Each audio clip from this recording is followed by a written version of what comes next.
John, how are you? I'm good, man. Great to have you back on. I was just looking. I know Iva sent me kind of a breakdown, like just trying to go back. Like I've had you on. This is 1, 2, 3, 4, 5, sixth time. So welcome. Thanks for having me. Man, so I always love jumping in conversations with you. Obviously, you and I have been working together for over a decade, and not only longtime client, but become a really good friend. Throughout the journey, and so it's always means something to me to have you on and hear what you're doing in ways that you get to pour back into us and the Honey Badger Nation, but also listening and opportunity to continue to pour back into you. So I'm really excited to dive into today's topic. But before we kind of kick things off, kind of give a little bit of background. OG feels like you grew up in the real estate world and the real estate business, and so being able to kind of share that, because I think talking about history a little bit will bring me kind of full circle and even to kind of where your focus and intent is these days. Sure. So I started back when I was 21. I'm in my 30th year, so a little math. Figure out the numbers there. So I've seen a lot of cycles. And when I started the business, we were real new construction heavy. I've always been very team oriented. I partnered with my uncle, and we built a large team. It was with Remax back in the day, and really was new construction focused. And then we continued to grow and grow. And when I got with you guys, it was really about how do you scale things? Because what I found is going back when I went through a divorce when my kids were really young, 2 and 5, and what I found is my business couldn't be Kevin dependent. And what you and Jay and Mike taught me is to build a business that wasn't dependent on me. And that was really getting into the online piece. And it was always about, okay, if I spend $100, how many deals can I get? And so it was really a math equation. That's really the angle that I've always taken with my business is if I know I put $100 down, what's my return going to be? And so that's the path I always went down. I had a good friend in the business, and he always would go out. I go to a basketball game with my son, and I'm sitting there enjoying the game, and he's running around buying people drinks, and he's hugging and schmoozing, but his kids are sitting in the stand. I'm like, well, that's not like, I want to be right here by my boy. And so that's not scalable how he's doing it. Great guy, that works for him, but I'm just gonna do that. So anyway, fast forwarding. We've always taken that approach, no matter what it was, is whether it's having the ISAs, having the people dialing for dollars. That's the approach that we've always taken.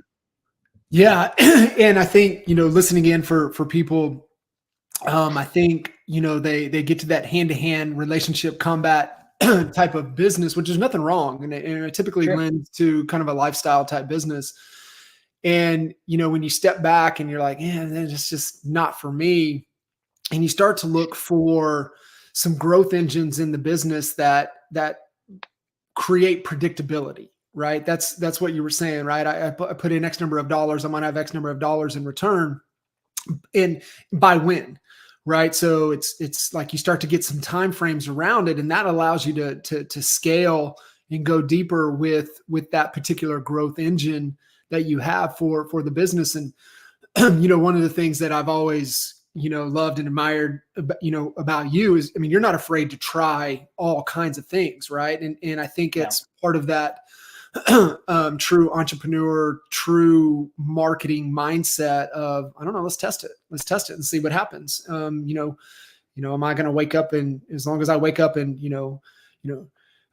Cheri, the kids, everything's okay, then we're okay. We're good. Right. It's like, when you have that belief and that mindset, when you start to have some predictability, you start to have some growth engines, you start to have some tools, then you're not afraid to continue to test and try things. And so that's one of the things that I've always really, really admired. And the reason that I wanted you to share kind of a little bit of your history, because things always come back around, right? It always comes back around, cycle, being in the game, as long as you have I'm 20 this year, so you're 30. So, being able to ride through some interesting times. And I mean, you got to ride when interest rates were even higher than what they were even remotely even scratching this. They didn't even scratch the surface of where they're at to where they were when you were, early on in your career.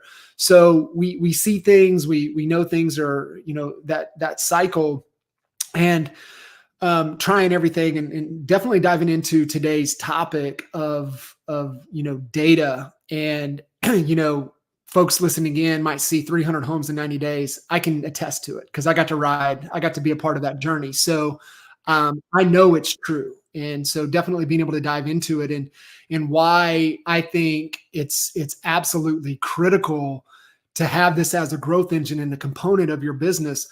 So if you could just kind of unpack how you even got into the data side of things, and then, let's explain why it's so important for people to not just kind of skate past it, but really look hard at it, even if they do have a lifestyle business.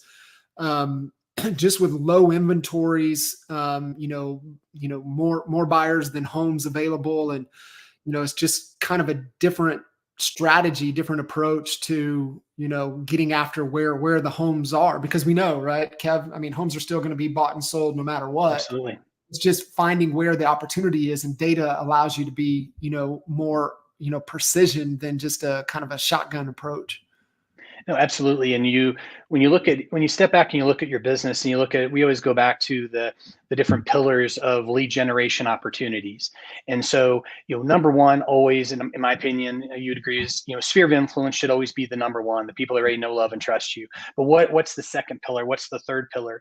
And for many of people, as you're trying to grow your business, if all of a sudden that sphere of influence is a little stagnant, or your number two, whether it's open houses or YouTube, whatever it is, all of a sudden that goes flat. You got to have that third and sometimes even four different layers of opportunities.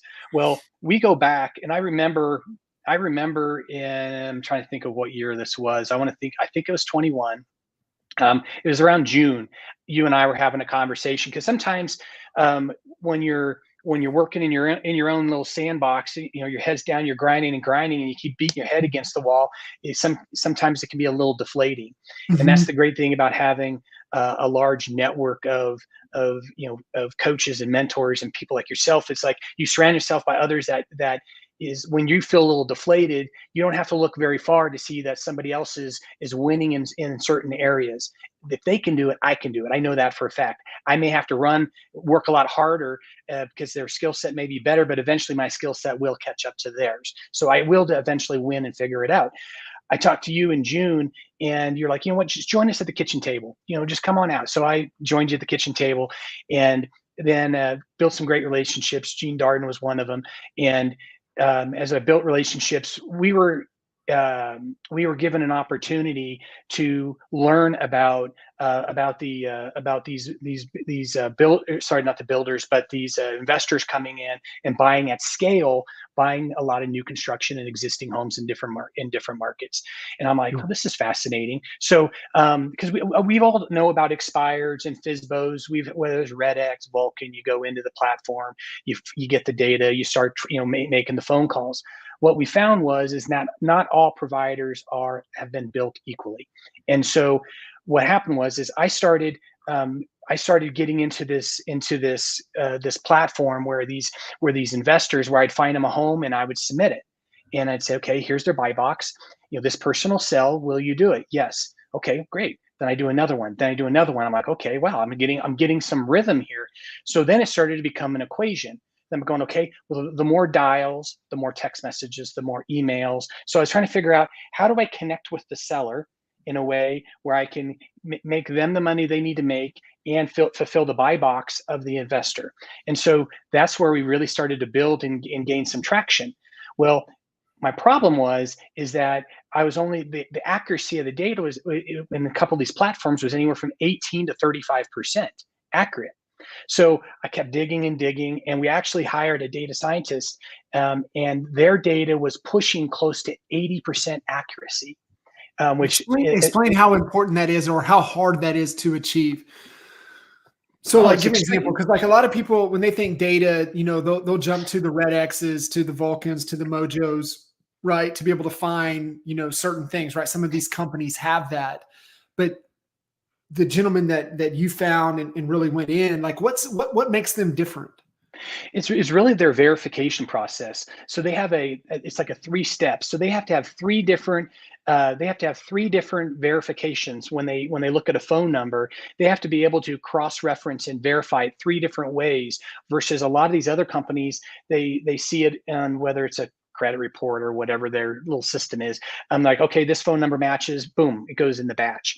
So they go ahead and they vet it three different ways. If they don't match all three, it doesn't go in the list. And so that's what really helps with that's what helps as far as the accuracy. And then it's all contact rate. So when you're sitting there dialing, so right now as an example, we're doing dials. We'll dial 200. We can make 200 calls in an hour. So if you make 200 calls and you make sure you're getting the right people, that's significant. Now we'll still get some bad numbers, but not many. So then it's just a matter of once you figure out, okay, now I have the right people. Now, what time of day are they going to answer their phone? So then you say, okay, what is my audience? And so there's a lot of different, as the market pivots and shifts and changes, there's going to be a lot of different people. Example, it could be divorcees, it could be absentee owners, it could be people that are downsizing. So it's really about, so I'm in Colorado, I'm in northern Colorado, about an hour north of Denver. And so for us right now, there's a lot of retirees that are looking at coming in and downsizing to our market. Very common for people to move to our area because they want to be milder climates, and they want to be close to their kids. So we have a large pool. A lot of people from Texas. Texas is rated #1 right now. We've done the research. Texas is where most of the people are coming from. Then #2 is California. #3 is Florida. So you really have to just understand and do the numbers. Once you understand the numbers, then it's an equation. So you look at, getting the data in first and foremost. What criteria do you kind of go through? So like somebody thinking about this, and just instead of just jumping in and like, hey, give me the data. Like what data? Like what is it that we're trying to accomplish? Do you always kind of come back and say, okay, well, what's the goal? Where's the real opportunity? Or is it like, what's the data telling me? Like what is the data telling me that the opportunity is in our market right now? Because like what you said, you've got a lot of people coming in to your area. Not many people may be leaving. So you got more coming in, but like you have a market, like people are escaping, right? Like you gotta, people are trying to maybe escape California or escape these other areas. Like, how do you find, or what questions to ask, I guess is kind of the question, Sure. Maybe my question to you is, what questions should agents be asking themselves if they're serious about like investing in data, in playing the data game? Well, there's, when I first started, the one of the first questions I asked my uncle is like, how do we know there's going to be enough business? Like, am I always going to be busy? And he's like, people will die, people will get divorces, and people will outgrow their home. So just know a bunch of them, and you always will be busy. I'm like, oh, okay, that sounds easy. So, but think about it, like, so as an example with an absentee owner. So like in our market right now, and a lot of people are going, well, I have a 3% interest rate and rates are 6.5. Why would I sell? I can't really sell and go buy another one because I'm going to be paying more money if I don't pay cash. So that's probably a market that I'm going to stay away from. But so then I'm thinking, okay, well, if I own the listings, then that's going to be a good game because the listings always win. Well, who's selling? So I think about our market and go, okay, over the last 5 years, our market here in Colorado has appreciated 52%. Okay, so if I look at investors that have bought in the market, and you look and say, well, most would say that our market's going to continue to go up. But many would also say there's some unknowns in the market. So my theory is we're going after right now absentee owners. So we're calling people that have bought homes, and we can filter the data out where they've owned a home for 3 years, a minimum of 3 years. You can put all kinds of different parameters in it, minimum of 3, 5, 7, whatever you'd like. So we're going after absentee owners with the whole mindset of they've gained a lot of appreciation. And you look at this time of year, especially in some of the college areas, they typically will reset as far as their tenants in May. So we're ramping up and hitting a lot of those investors. So that's one market. Another thing would be downsizers. So if you look at people that have cash, people that have had, so you could go in and they can pull up data that says, I want people that have 50% or greater in equity, and they've been in their home a minimum of 7 years or 10 years. So put in your filters depending on what kind of market that you're in. I love that. And somebody listening in, like, don't judge. I remember, as we all do, right? We all learn lessons, a certain way. And I had my financial bookkeeping assistant challenge Kinder one day. And, Kinder was just belly aching because, like, we're not going after the for sale by owners in the market. And, or that was brought to his attention that, hey, for sale by owners is an opportunity. And Kinder goes, there ain't no damn for sale by owners in the market. And this was on a Friday. And she goes, I bet you, like, this is my financial bookkeeper. She goes, I bet you $1,000 that I can get a list of 100 for sale by owners and on your desk before you get here Monday morning. He goes, bullshit, bet. And sure as shit, she showed up, had over 100 for sale by owners. And this is in a small market, right? And you got somebody like Kinder at that time was so plugged into the market. It's like don't judge. Like, don't just think, let the data, like, get the facts, get the data. And this is why I love the data play. It's like, I don't know, let's see what the data tells us. And I think that's a huge, huge part that people miss, Kev, when it comes to decision making and making the best decisions. Is like, okay, well, what are we talking about? But then what does the data tell us? And if you just stay disciplined to having a decision making process like that, and then now you're like, okay, well, now if we pursue that, so if we pursue absentee owners, what does that mean? Right? What's the ripple effect? What does that look like? What's the real opportunity here for us? Are you seeing a lot of that, Kev, right now that, in almost all markets? I mean, it's the have tos. It's like you said, like what your uncle said, it's the, the death, the divorce, what is it? The D's, the diamonds, the diapers, right? It's really the have tos that are having to make a move. Yeah, right now, yeah, definitely. I mean, everyone anticipates, like, they say on the news, as we hit these different drops in interest rate, that there's going to be more pools of buyers coming into the market. I'm not a sit and wait guy. Bills still come in. Time is money. So I'm about what is the opportunity today, and you have to be willing to you have to be willing to get on the phone and ask the question. That's going to be the biggest thing, is asking the question. And it's funny because Alex has been making the calls also, and love Alex to death, but and hopefully he's watching, because then he can ping me, because I'll make fun of him for a second. But I talked to him the other day, and he wasn't having necessarily the same results as I am. And what you have to do is it's trial and error on your script and your dialogue. It was like, what do you say? How do you say it? So Alex was more of building nurtures. So he was like, hey, and he's having these conversations, and he's like, I'm getting so many people pissed off at me. They're hanging up. They're yelling at me. I'm not. But I said, I'm going for the simple yes or no. Alex is trying to build a nurture pipeline, this long pipeline, and offering, hey, I can give you market trends, and I can give you this, and I can give you this. Well, there's two mindsets. If you go build a big pipeline of all these people that, oh yeah, that would be convenient, send it to me. Now all of a sudden you're going to be busy nurturing this pipeline. And the fear is now you have to go ahead and keep nurturing and building this pipeline and not be outfriended by them. Okay. I'm all about the simple yes or no, and so it's a really simple conversation.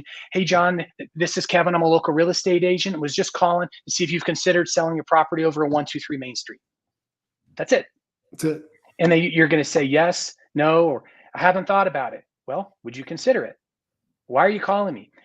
we recently sold some homes in the area. We got a pool of buyers that are continuing to flood the market in this price point, and we'd love to have an opportunity to make you some money, just like we've made other people in this market that held their home for a long period of time. So it's a real simple dialogue, and it's all volume. And you just have to be ready for the conversation. Again, whether it's absentee owners, whether it is people that are downsizing and that are cash buyers. Again, there's a lot of different opportunities in every different market. Yeah, and just give some context. Kev's referring to our very dear friend, Mr. Alex Piak, and Alex is here in Frisco, North Dallas market. And so, obviously, probably a little bit different demographic, but I think apples for apples, right? So like I think that's where, to your point earlier, it's like imitate before you innovate. And so like you're having success. Let me use that script and let me see what type of success I can get. Now we can compare apples to apples. I'm saying, hey, I think I'm saying the same thing. Here's recorded. Listen to my call. Let me listen to yours. And then, be able to go to that point. So Kev, let me ask, so, obviously people are listening in and what's the truth behind, the data with the spam numbers, with, the robo dialing, with, the do not call lists, how are you, being able to either play in the gray or, not put yourself in jeopardy? Everyone has to find their threshold of risk per se.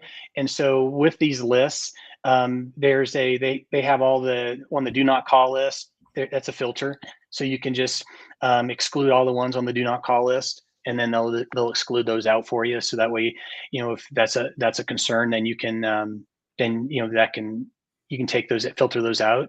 But looking at raw numbers, what I found over the last couple of weeks, as an example, dials is for every 300. So for 300 dials, I'm getting, let's see here, 300 dials, I'm getting 50, I'm having 15 conversations. Now, a conversation is that, now you could say, no, I bought that home for my mom and she's going to live there forever. Okay, that's fine, but I validated that I'm talking to the right person. So that's how I consider a conversation. Did I really reach the right person? Okay, and it could be yes or no, doesn't matter for sake of tracking numbers. So it's 300 dials, 15 conversations, 1 appointment, and 1 nurture. And so it takes me, so that 300 dials takes me 90 minutes. Okay.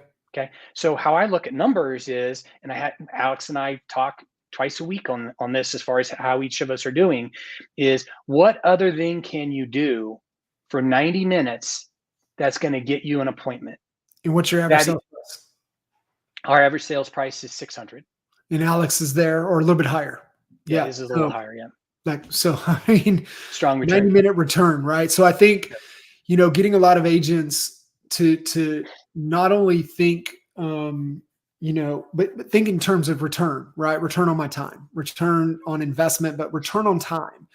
And like, what are you going to do to get you more than that? That's really, it's amazing. In the thing that I want everybody else to take away, Kevin knows his numbers.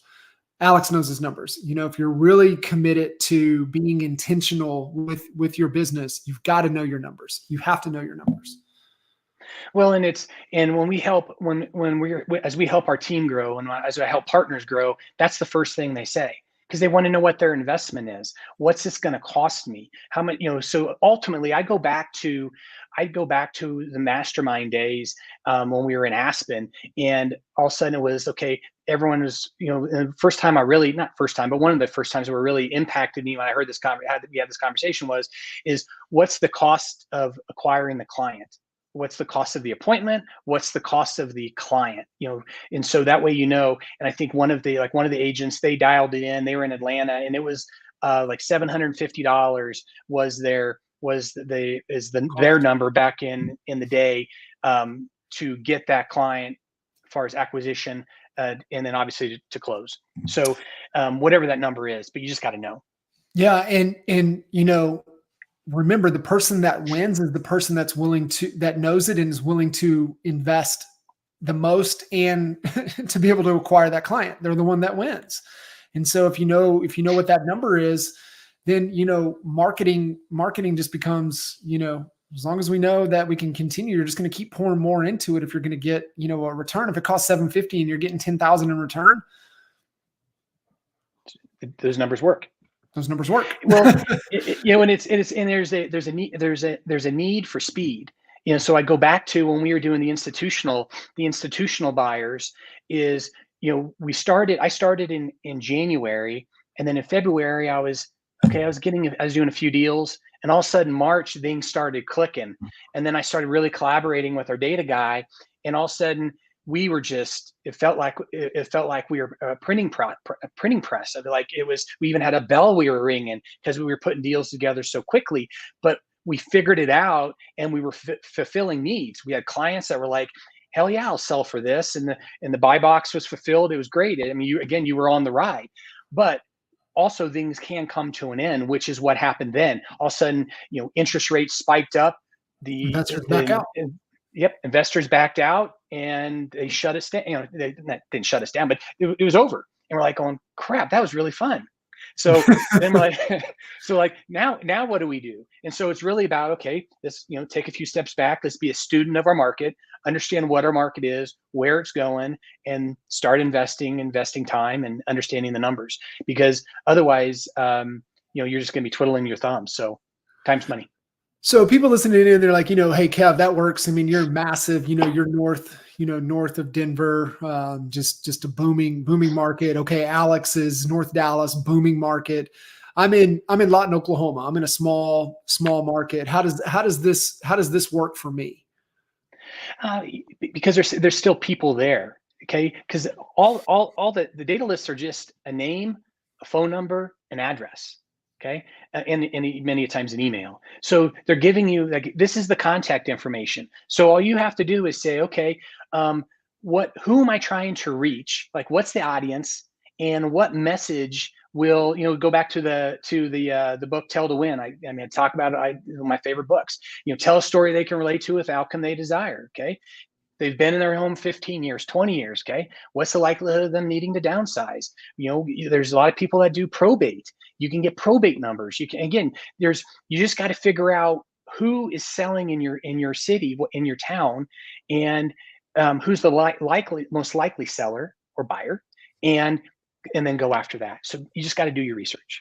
So, I'm obviously one of my, two book recommendations, heading into the new year. One is, Bette David's book, Choose Your Enemies Wisely. But the other one that everybody has to have on their desk with them at all times, they need a hard copy of it, and probably even get the workbook, is Hormosi's $100 Million Leads.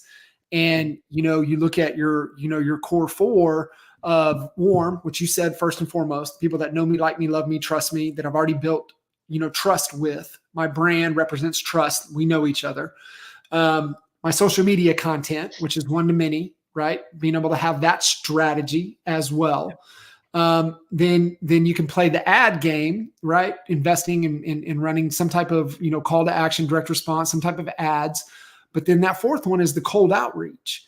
And, most people in real estate, they go, okay, expires, cancels, withdrawn for sell by owners. And I'm going to do some circle prospect. But this is really being a cold outreach, but with intent of who has a higher likelihood, who has a higher probability. And business is just a probability game. And we're just trying to play the odds. And how do we get the data to play the odds in our favor? And this is why what you're talking about is right. It is right. And it should be one of, your core four of your business pillars inside of your business, and being able to have that data play. So people are, listening in, Kev, they're like, yep, got it. I want it. Where do I get the data? So like I said, I referenced some, and we've never really truly been married per se. We just want the best data. And I wish we would have had your guy when we were, building out DFW. We'd probably still be doing it if we had that, because our success would have been so much greater. But then right, we might not have made the jump to EXP when we did, if that was the case. So, share a little bit about why having the right data guy, how we can get in contact with your guy, and the offer that he's throwing out. Obviously, guys listening in, expert mentors, we don't pitch. This ain't about pitch. This is about pouring into you guys to help. And I believe in this, believe what Kevin's doing. I got to see it. I got to ride with him through that story that Kev was sharing with the institutional buyers. It was bananas. And so I know it's right. We did it with the call center. We just didn't have the best data. We thought we had the best data. We had the best data at the time, but we just didn't have the best data. And if we would have stuck at it, we would have figured it out. Probably with your help, we would have figured it out. But so like, talk a little bit about your guy, how people can get in contact and get some data. Sure. So going back to like FSBOs and expireds, like those are great avenues, but the challenge, like Alex as an example, when we were talking, that Alex has a unique skill set on the phone, better than many I've ever met. I mean, he's really good on the phone. Mm-hmm. Yes. And when Alex tells me, like, man, he goes, expireds are tough right now. When he's telling me that, like, they're tough. And what happens is in certain markets, these people are getting flooded with phone calls. And so that's why, again, I feel like this avenue, you're being much more intentional in your target. So I went ahead and was talking with our data guy yesterday, and I said, hey, I'm going to get on my buddy's expert mentors call tomorrow, and I really want to help them out. And so what they did recently is rewinding back when we started, I would have to give him the different parameters. I'm texting him, I'm calling him, and like I've really got with him on the ground up. Well, they came out about 3 months ago with the portal, where they actually literally, and he shared it with me about 45 days ago. And he said, Kevin, you're going to be one of my guinea pigs. I'm going to share this with you, and you can actually order on demand, order your data right there. So literally, he gives me I have a portal, and I go right in, I enter my zip code. So in Fort Collins, it's 80525. I put it in there, and it'll break down. And I think there's 5 different ones. I have absentee owners, likely to sell, downsizers, divorcees. I can't remember what the 5th one is, but like example, downsizers, there's set parameters that we have in there of going, okay, they need to be in our home a certain amount of period of time. They have to have a certain amount of equity. So when you put in the zip code, it tells you right there how many contacts are in that marketplace. So long story short, I shared it with them. I said, hey, I hope it's okay, but I'm just going to share this with everybody. And that way they have your information as well. And if he said, sure, go ahead and give him the domain. So long story short is he's going to, if anyone wants to open an account, which is free, he'll give them 200 contacts for free. So they can go to data.kevinsellsco.com. And sellsco.com. Yep. So data.kevinsellsco.com.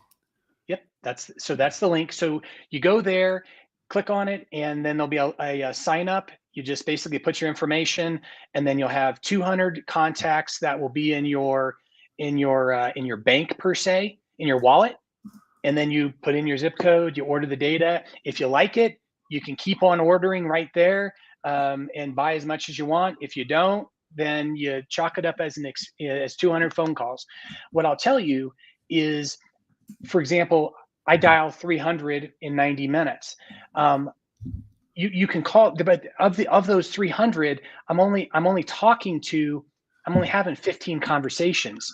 So you can, again, play with the times, play with so for me right now, 1 o'clock to 4 o'clock has been the best contact ratio, which is completely polar opposite of any other dial time that I've had success with. Yeah. Yeah. I mean, I've tried it in the mornings and I didn't have as good a success. I tried it end of day, not as good a success. So try it out based on the data set. But again, Jared's team will give you 200 free contacts to play with. I got a scrolling at the bottom. Kevin, make sure that's right. kevinsellsco.com. Yep. Data.kevinsellsco.com. That's cool. It. Awesome.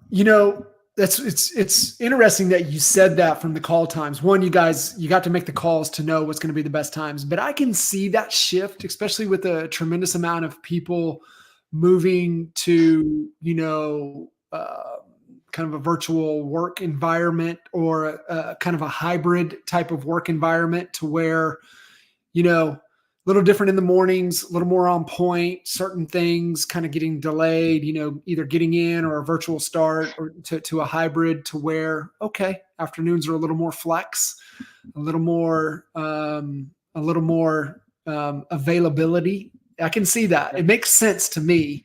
And I could be, confirmation bias. I could be making up shit in my head, but it makes sense. It makes sense from a call time, in that afternoon to be able to connect with people. Well, and when we look at like our Google pay-per-click ads, we're typically, my call times there are 1:30 or 11:30 to 1, and from about 4:30 to 6. That's my highest contact ratio. In the mornings is always tough. It used to be good. In the mornings is, for us, it's tougher because people are busy getting kids, whatever. So I always try to put myself in their shoes and go, okay, what am I doing at this time? Like, one of the things that we're just getting ready to start, we tried it for a little bit and we had some success with Saturdays, is calling from, that you're looking at 10 to 1 and, making a run at calls on Saturday. So again, you just got to play with it and understand your market and understand your numbers. And hopefully it'll be an opportunity where they'll have some success, some success with it. So. I love it. I love it. What are you, like you said, we've ridden through so many markets, ups and downs, and, maybe not exactly the same, but it's a close cousin, right? As we start to see things coming back around, like, what are you kind of anticipating? I mean, it's obviously an interesting, time, political climate, just the election later in the year. You got somebody completely polarizing on one end, and then, kind of where interest rates are, kind of low inventory. What are you feeling? What are you seeing? What are you coaching, your team members on, like, kind of what to be thinking about heading into the next, 3 quarters of this year and beyond? I think that, I think the consumer's got has got a lot wiser. I think there was a lot of agents that got into the market because it was easy. And I think that the consumer is going to want to have people that know what they're doing. They're going to want to have the experience. They're going to want experience, and experience doesn't mean 30 years in the business. They just want knowledge base. They want, they want somebody that knows what they're doing. I think that people need to be I think that you got to really double down on your sphere of influence, no matter what, whether it's 50 people or 500 people. I think you have to double down and make sure that you're intentional. We went back old school. We went back to jumbo postcards.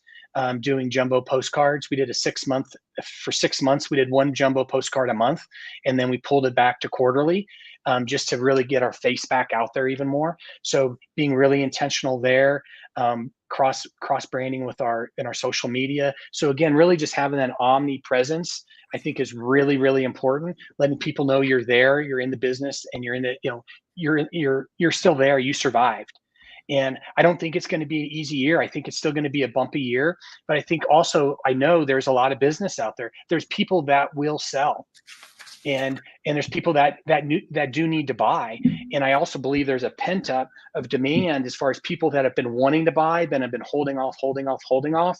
And I think they're going to have to buy soon. They're just waiting. Get creative with your lenders. Understand the interest rate buy downs. There's our lenders offering they'll do a free refi within 2 years of their purchase. So know the numbers and know the differences of how people can get that competitive advantage to get in something, and just understand, and again, ask better questions. So good, brother. I appreciate you as always. It's fantastic. I mean, I think it's, it's certain things, try little things, but I think this is almost one of the necessities inside of your business, especially if you're looking to grow or create some predictability, create some consistency, which agents are always craving for, because that lifestyle business, that relationship type business, it's feast or famine. And the key is having at least one predictable lead gen system in your business. That's like what we're all striving for. And 300 dials, 15 conversations, one appointment, one nurture, pretty damn predictable. Yep. And on the nurtures, I mean, again, you got to follow up. You can't drop the ball. You got to be spot on. I mean, again, it goes back to, as soon as the phone call's over, they get a handwritten note with my business card. Okay. They're going to get they're going to get an email. They're going to get a text with my contact information saved in their phone. It's like, I mean, I'm doing every single little step because I want to win. And I understand the effort it takes for the yes.